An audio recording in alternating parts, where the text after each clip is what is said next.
చూద్దురండి. వేడి వేడి రైస్, పెరుగులో చికెన్.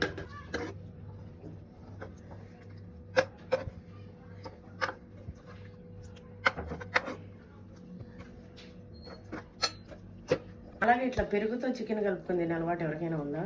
నేను అప్పుడప్పుడు ఇట్లా తింటుంటా. ఫస్ట్ టైం నీకు చూపిస్తున్నా, కానీ నేను తింటుంటాను మ్యాక్సిమం. మామూలుగా పెరిగేసుకొని వండుకోవచ్చు చికెన్. నేను అట్లా ఉండను, ఎందుకంటే చూడడానికి కలర్ఫుల్గా అనిపించదు.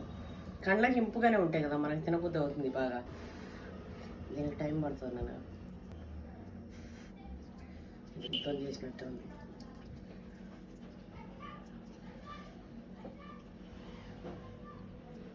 నాకు ఇష్టం ఇట్లా స్కిన్ పీస్లో.